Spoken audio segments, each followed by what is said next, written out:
जम्मू कश्मीर के पहलगाम आतंकी हमले से लोगों में जबरदस्त आक्रोश है।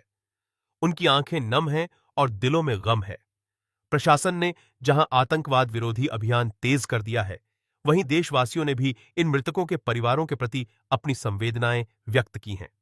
इस्कॉन द्वारका मृतकों की आत्मिक शांति के लिए 24 घंटे के हरिनाम संकीर्तन यज्ञ का आयोजन किया है, जो लगातार मंदिर परिसर में किया जा रहा है। घायल पीड़ितों का कष्ट दूर करने के लिए प्रार्थना सभा भी आयोजित की गई थी।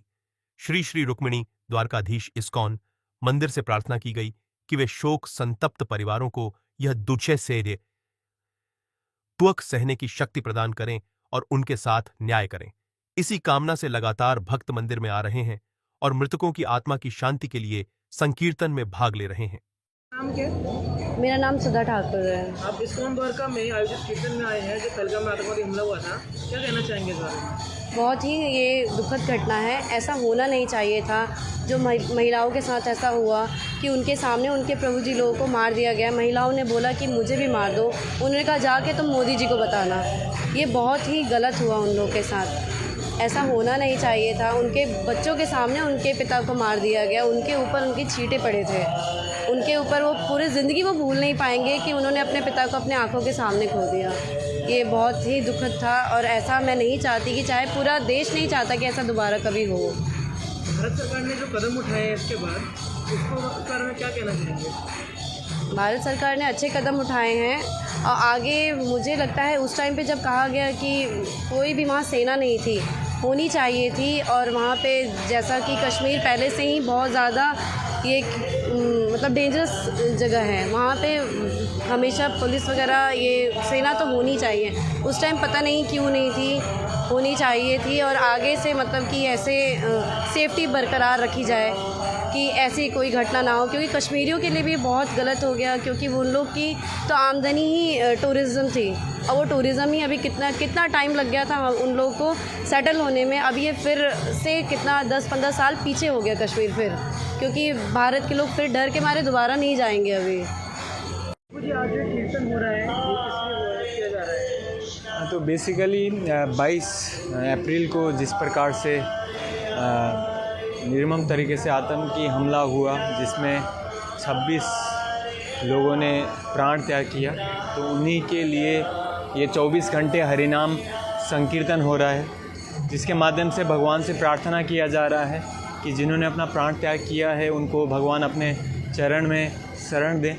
जो घायल हैं, पीड़ित हैं, उनको भगवान की कृपा से जल्दी वो रिकवर हो जाएं। जो परिवार के सदस्य हैं बहुत ही दुखदायी स्थिति में अभी हैं, तो उनको भगवान ऐसी शक्ति दें, इस परिस्थिति का वो सामना कर सकें। पूरे देशवासी के लिए, सरकार के लिए भगवान से प्रार्थना हम कर रहे हैं कि वो उनको वो सामर्थ्य दे सकें कि वो इस परिस्थिति का सामना कर सकें। तो जिस प्रकार से पहलगाम में, जम्मू कश्मीर में जो घटना हुई है बहुत ही दुखद है, निर्मम तरीके से हत्या की गई है। पूरे देशवासी इसमें बहुत ही दुखी हैं। हम इस्कॉन द्वारका परिवार के तरफ से भी बहुत दुख व्यक्त करते हैं और ऐसी घटनाएं फिर से कहीं भी ना हो। और जो भगवान के अंश हैं, जो जीवात्मा हैं, उनको अच्छे से रह के भगवान को भक्ति करना और साथ ही साथ अपने जीवन यापन करने का एक बेसिक अधिकार है, बेसिक एक पॉइंट है, उसको एटलीस्ट वो इंश्योर हो जाए। तो इसके लिए भी हम प्रार्थना करते हैं श्री श्री रुक्मिणी द्वारकाधीश, श्री श्री जगन्नाथ बलदेव सुभद्रा महारानी, श्री श्री गौरनीताई जी के चरण कमल में। इस्कॉन द्वारका में आप जब आए हैं पहलगाम में हुए आतंकवादी हमले को लेकर, जो ये घटना हुई बहुत ही दुखद घटना है। इसको लेके हर किसी के मन में बहुत दुख है। तो हम लोग बस भगवान से प्रार्थना करते हैं कि जो भी हुआ ऐसी घटना दोबारा भविष्य में कभी ना हो, जो भी ऐसा हुआ है। और जिसके परिवार ने ये सब खोया है उसके परिवार को सहने की क्षमता मिले और भगवान उनको और दोबारा ये घटना ना हो। भारत सरकार ने जो कदम उठाए हैं इस हमले के बाद, उसको लेकर क्या कहना चाहिए? सरकार तो अपनी काम करेगी, जो भी रीजन होंगे उससे सरकार तो अपनी एक्शन लेगी। तो ऐसा सरकार को भी थोड़ी सी और कठोरता अपनानी चाहिए, जिससे और आगे ऐसी घटना ना हो।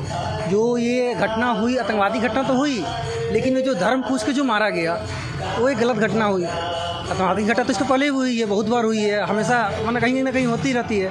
पर यही पहली बार हुई कि किसी से धर्म पूछ के उसको मारा गया, और जो दूसरे धर्म के निकले उसको नहीं मारा गया, तो इसलिए बहुत ज़्यादा दुख। हरे कृष्णा, मेरा नाम परम नियंत्र दास है।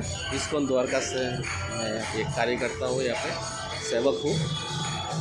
तो हम यहाँ पे इस्कॉन द्वारका, जैसे कि आप सब जानते हैं कि 22 अप्रैल को जो घटना कश्मीर में पहलगांव में हुआ है, बहुत ही दुखदायी वो घटना है।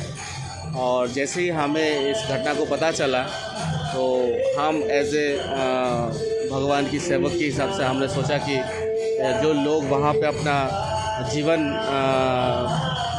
मतलब ऐसी घटनाओं से जिन्होंने अपना उनका मृत्यु हुआ है या जो शरीर छोड़ा है या जिनकी परिवार अपने परिजनों को खोया है, तो उनके लिए हम लोगों ने 24 तारीख से ही यहाँ पे रात दिन 24 घंटे यहाँ पे हरिनाम संकीर्तन चल रहा है।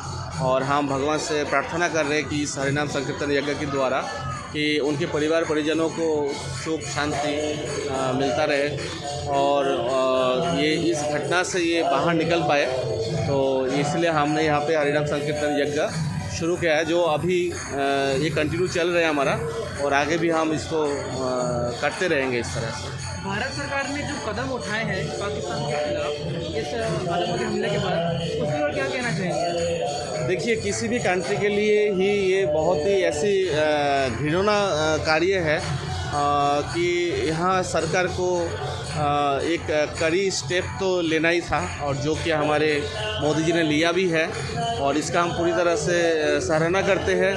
और हम यही चाहते हैं कि चाहे भारत की हो, किसी भी देश में ऐसी घटना दोबारा ना हो, और इसीलिए हम सबको खुद को भी जागरूक होना है और हमें इस ऐसी घटना से लड़ने की हमें भी सबको मिलके इस लड़ाई में लड़ना चाहिए। और बिल्कुल जो भी अभी हो रहा है आगे होने वाला होगा और डेफिनेटली हमारे देश के हित के लिए होगा। आशा करता हूँ कि भगवान मोदी जी, हमारी जो गवर्नमेंट है, सरकार है, सभी को उतना शक्ति प्रदान करे ताकि हम इस अवस्था से बाहर निकले और दोबारा ना।